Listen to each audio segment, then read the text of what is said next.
Welcome to Think Consulting, where lofty ideas meet giant results. We are a team of expert consultants who believe that innovation and strategy are the keys to success in today's fast moving business world. We believe that the power of thought can transform the way you do business and provide you with creative strategies to take your business to the next level.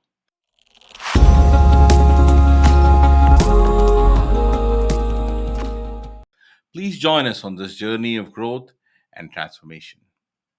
In 1964, Randy Gardner and some college friends and a university professor, Professor William Dement, decided to go for the world record of days of our sleep. After day two, Randy could barely hold his eyes open, and he could not repeat simple tongue twisters. His friends were falling asleep, leaning up against the wall. By day three, he was uncoordinated and moody. And by day five, he was hallucinating. He managed to make it to day 11 and 25 minutes before he was rushed to the local naval hospital, where he spent the first night almost about 14 hours of sleep and spent the majority of time in a deep and dreamy sleep. These phases of sleep are your restorative sleep states. Now, moving on to other research, Williamson and Fayer show us that if you spend around 15 to 19 hours deprived of sleep, you will behave as if your blood alcohol level is zero point 0.5, which is drunk. Your reaction times will be 50% slower and your accuracy would be abysmal. If I got you drunk and I gave you the keys, would you drive home? Now, at the end of a long shift at work, if I gave you your keys, would you drive home? Now, in one of these situations, you are going to be arrested. And in the other situation, you'll be sent for your time and paid. The answers to these questions tell us a lot about how we as a society value sleep, and as individuals, how we value sleep. We know from research that if you do not get around 7 to 9 hours on average of sleep per night as an adult, it is going to impact our mood, our health, increase accident rates, and most likely your marriage will not work out. The relationship between sleep and mental health is, believe it or not, intimately tied and bidirectionally intertwined. Traditionally, we thought that if you had sleep symptoms, it was a symptom of your mental health problem. However, we now know that poor sleep wreaks absolute havoc on your neurotransmitters and on your stress hormones, making it really hard for you to think straight and for you to maintain a good mood. Now, the stats on sleep and health tell us the exact same story. If you have disturbed sleep, you're more likely to have a cardiovascular event, get diabetes longer term, or get cancer. And if you are an undersleeper, that is someone who sleeps for 6 hours or less, or an oversleeper, that is a person who sleeps for 10 hours or more, you are at a higher risk of mortality. We are not going to work ourselves to death, believe it or not. We are going to wake ourselves to death. However, each night, all of us hold the key, a magical pill to help you rewire and heal your brain. Now, what happens is during sleep, we open up our brain's dedicated waste clearance system. This system is called the glymphatic system, made up of all these little beautiful glial cells that kind of look like stars, pulse with your cardiovascular system at nighttime. The point of this system is to wash the metabolites out of your brain and bring fresh supplies in so that you can work well the next day.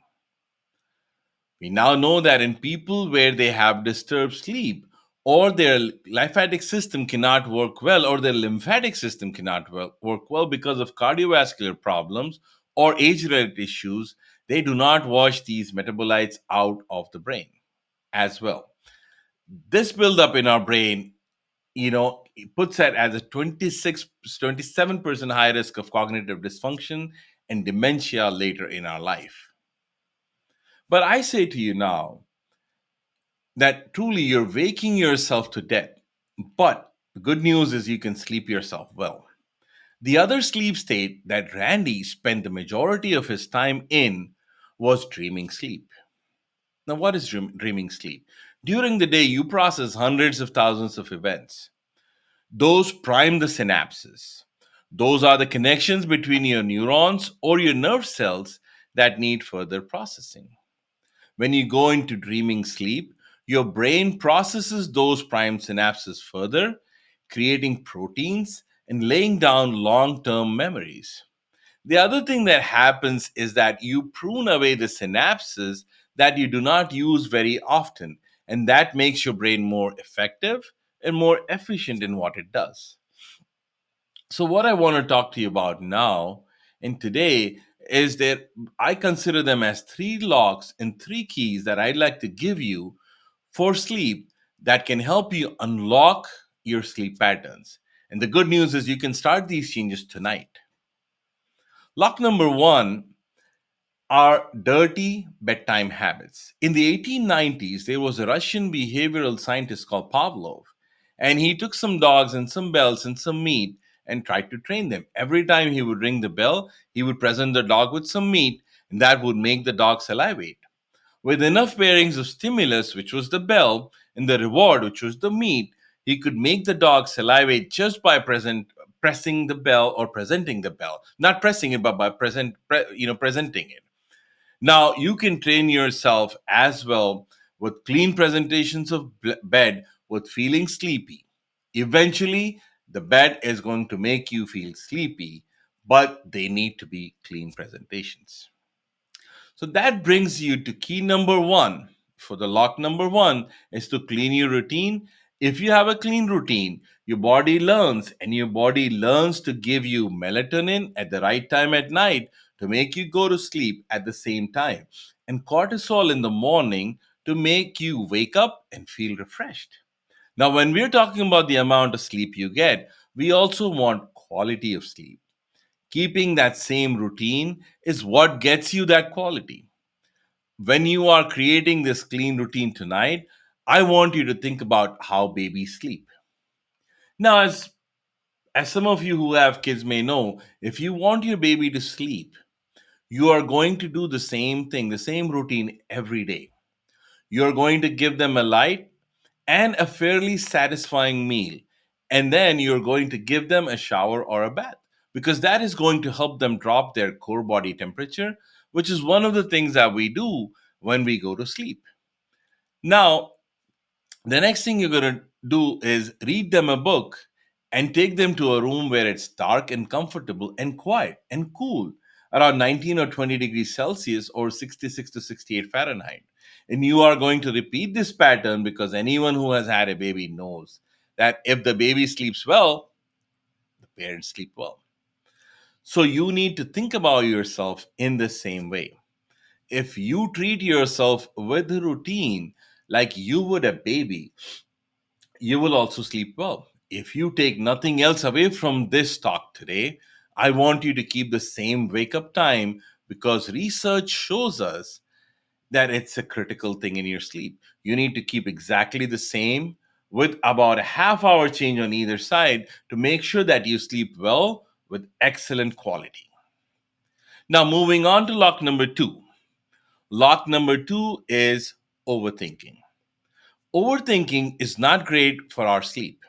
That is because of how our brain operates at nighttime.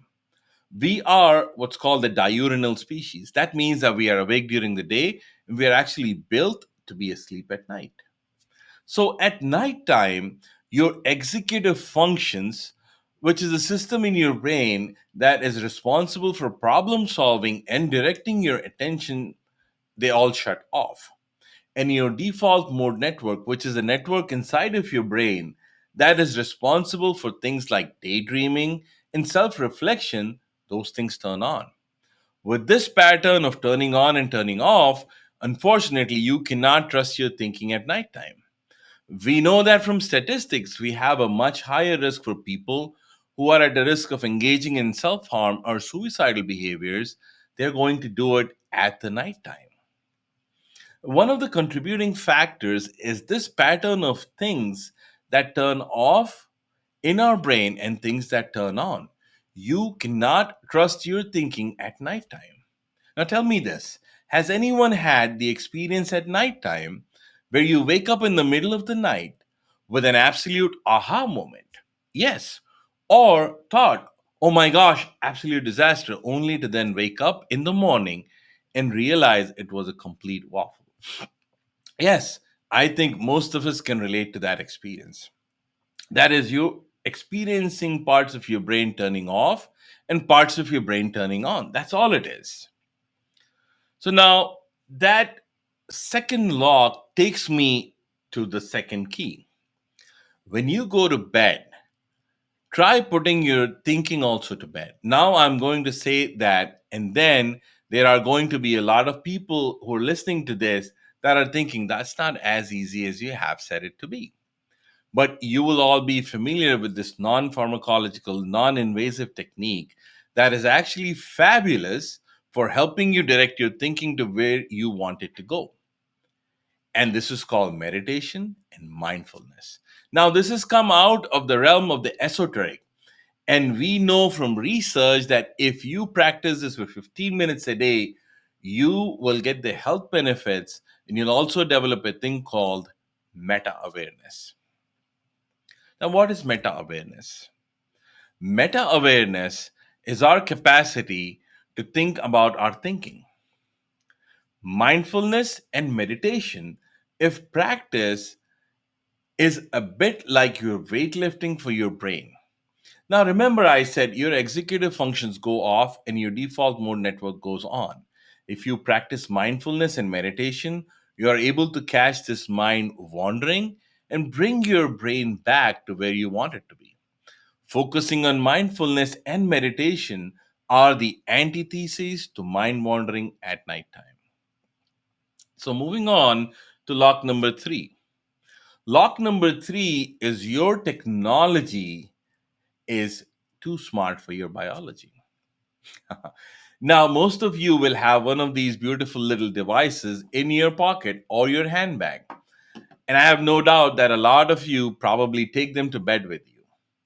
They come in that size and that shape that they allow your boss or your friend to be in your bedroom with you at unearthly hours and tell you that the deadline that was due on Friday is now due tonight. They tell you that your best friend can come into your room at 3 a.m. in the morning and send you a message that says that they have made the most amazing cheese toast. This is fantastic because it means that we have our friends and our bosses and everyone is so available. But that is not good for your sleep. Unfortunately, there are two theories on why this might be the case. The first theory is that the content on these devices is incredibly stimulating slash stressful. And you will remember that I said that one of the hormones you release to wake up is cortisol. If you're stimulated or stressed, one of the hormones that you will release is cortisol, which again, simply not great for sleep. The other reason, and the evidence is a little equivocal for this one, is that the wavelength of the light on these devices is blue light.